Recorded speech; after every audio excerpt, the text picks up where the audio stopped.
ইলিশ বাঙালির আবেগ, বাঙালির ভালোবাসা। আর ইলিশ পোলাও তো বাঙালির খুবই পছন্দের একটি খাবার, তাই আবারও চলে এলাম ইলিশ পোলাওর একটি রেসিপি নিয়ে। আশা করছি রেসিপিটি সবার ভালো লাগবে। তাহলে চলুন দেখে নিই। রেসিপিটি তৈরির জন্য এখানে আমি 400 গ্রামের মতো ইলিশ মাছ নিয়েছি। 4 টুকরো মাছ আছে। আর মাছটাকে ভালো করে পানি দিয়ে 2 থেকে 3 বার ধুয়ে নিয়েছি। কোনো রকম লবণ কিংবা হলুদ দিয়ে মাছটাকে ধোয়া যাবে না। ইলিশে কিন্তু চমৎকার একটা ফ্লেভার থাকে, সেই ফ্লেভারটা তাহলে নষ্ট হয়ে যাবে। জাস্ট মাছটা কাটার পর 2 বার ধুয়ে নিলেই হবে। এরপর একটা মিক্সিং বোলের মধ্যে দিচ্ছি 1 টেবিল চামচ পেঁয়াজ বাটা, দিচ্ছি 1 টেবিল চামচ কাজু বাদাম বাটা। আপনারা চাইলে এখানে কাঠবাদাম বাটাটাও ব্যবহার করতে পারেন। আরও দিচ্ছি প্রায় হাফ টেবিল চামচের মতো আদা রসুন একসাথে পেস্ট করা আছে, সেটা দিয়েছি। বেশি পরিমাণে দেওয়া যাবে না, পরিমাণটা একটু খেয়াল করে এই ইলিশ পোলাওর মধ্যে ব্যবহার করতে হবে। আরও দিচ্ছি 2 টেবিল চামচ টক দই, দিলাম স্বাদ অনুযায়ী লবণ, 1 চা চামচ লাল মরিচের গুঁড়া আর হাফ চা চামচ ধনিয়ার গুঁড়া। এবারে সব কিছু একসাথে ভালো করে মিক্সড করে নিতে হবে। আর ইলিশ পোলাওর মধ্যে কিন্তু অনেক বেশি মশলা ব্যবহার করা হয় না। যে কোনো ইলিশ রান্নাতেই কিন্তু খুব কম পরিমাণ মশলায় ইলিশটা রান্না করা হয়। এবারে দিয়ে দিচ্ছি প্রায় 1 চা চামচের মতো তেল। আর তেলটা দিয়ে মশলাটাকে আবারও খুব ভালো করে মিক্সড করে নিব। আর যখন মশলাটা খুব সুন্দরভাবে সব কিছু একসাথে মিক্সড হয়ে যাবে, তখন এর মধ্যে মাছগুলো দিয়ে দিচ্ছি। মাছটা দিয়ে এবারে উল্টে পাল্টে এই মাছটাকে ম্যারিনেট করে নিব মশলার সাথে খুব ভালোভাবে, যাতে ইলিশ মাছের গায়ে মশলাগুলো লেগে যায়। উল্টে পাল্টে মাছগুলোকে খুব সুন্দরভাবে মশলা দিয়ে মেখে নিচ্ছি। আর এই কাজটা একটু সাবধানে করতে হবে, যেহেতু ইলিশ খুবই নরম প্রকৃতির মাছ হয়, খুব সহজেই ভেঙে যায়। তাই ইলিশ মাছটা কিন্তু রান্নাটাও সেভাবেই করতে হয়, একটু সাবধানতা অবলম্বন করে রান্নাটা করতে হয়। মাছটা মাখা হয়ে গেলে এবারে এই মাছটাকে আমি প্রায় 10 থেকে 15 মিনিটের জন্য ঢেকে রেস্টে রেখে দেব। আর 10 থেকে 15 মিনিট পরে কিন্তু রান্নাটা শুরু করব। এবারে 10-15 মিনিট হয়ে গেলে চলে যাচ্ছি রান্নায়। সেজন্য একটি প্যানে প্রথমেই দিয়ে দিচ্ছি প্রায় 1/4 কাপ রান্নার রেগুলার তেল। আর তেলটা দেওয়ার পর এরপর দিয়ে দিচ্ছি বড় সাইজের একটা পেঁয়াজ কুচি। এবারে পেঁয়াজটাকে সুন্দর একটা ব্রাউন কালার আসার আগ পর্যন্ত ভেজে নিতে হবে। খুবই অল্প মশলায় আর অল্প তেলে কিন্তু এই ইলিশ পোলাওটা রান্না করা হয়। আর তাতে করেই ইলিশের চমৎকার একটা সুঘ্রাণ পাওয়া যায়। এবারে পেঁয়াজ বেরেস্তাটা হয়ে গেলে তেল থেকে তুলে নিচ্ছি। আর এই পেঁয়াজ বেরেস্তাটা পরবর্তীতে রান্নায় ব্যবহার করব। আর চুলার আঁচটা কিন্তু আমি এবারে একেবারেই লোতে করে দিব। চুলার আঁচটা একেবারেই লোতে করে দিয়ে তারপর প্রথমেই যেই ইলিশ মাছটাকে ম্যারিনেট করে রেখেছিলাম সেটা দিয়ে দিচ্ছি।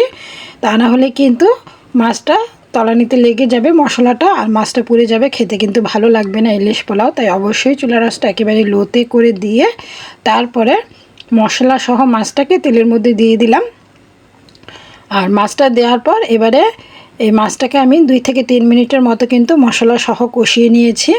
2-3 মিনিটের মতো মশলা সহ কষিয়ে নিয়ে তারপর কিছুটা পানি দিয়ে আবারও প্রায় 2-3 মিনিট কষিয়ে নিব। আর এই কষানোটা কিন্তু একটু সাবধানতার সাথে করতে হবে। মাছগুলো খুব বেশি নাড়াচাড়া করা যাবে না, তাহলে কিন্তু মাছগুলো ভেঙে যেতে পারে। আর তখন কিন্তু ইলিশ পোলাওটা খেতেও ভালো লাগবে না।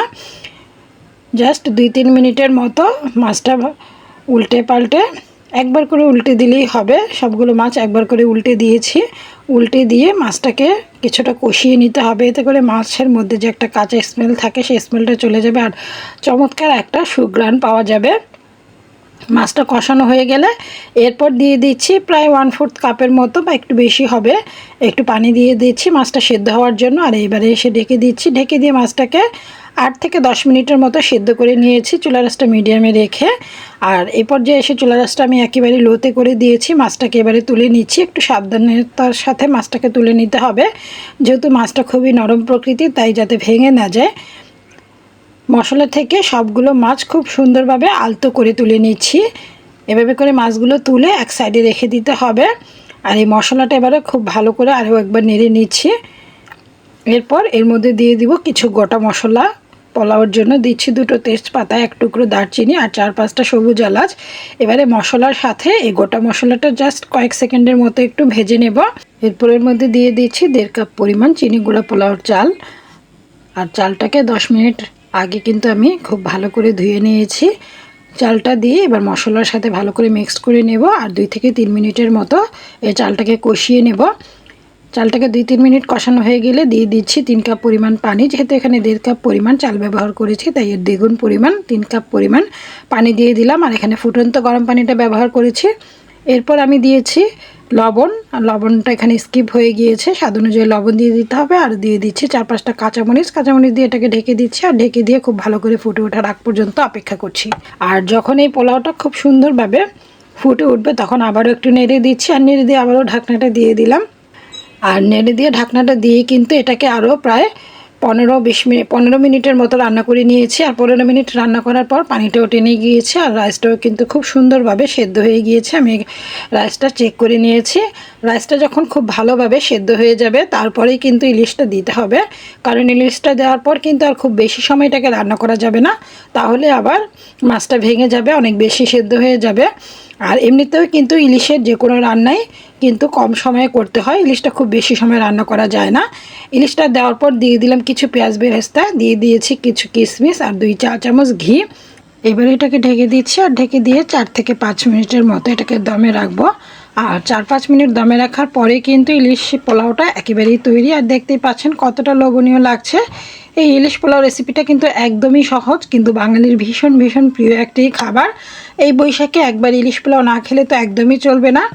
যারা এখনও ইলিশ পোলাও রেসিপিটি ট্রাই করেননি, আজকের রেসিপি দেখে ট্রাই করে নিতে পারেন। খুবই সহজ একটি রেসিপি, তবে খেতে ভীষণ মজাদার। আশা করছি আজকের রেসিপিটি সবার ভালো লেগেছে। আর রেসিপিটি ভালো লাগলে চ্যানেলটি সাবস্ক্রাইব করে রাখার অনুরোধ রইল। সবাইকে ধন্যবাদ জানিয়ে আজকের মতো বিদায় নিচ্ছি। আল্লাহ হাফিজ।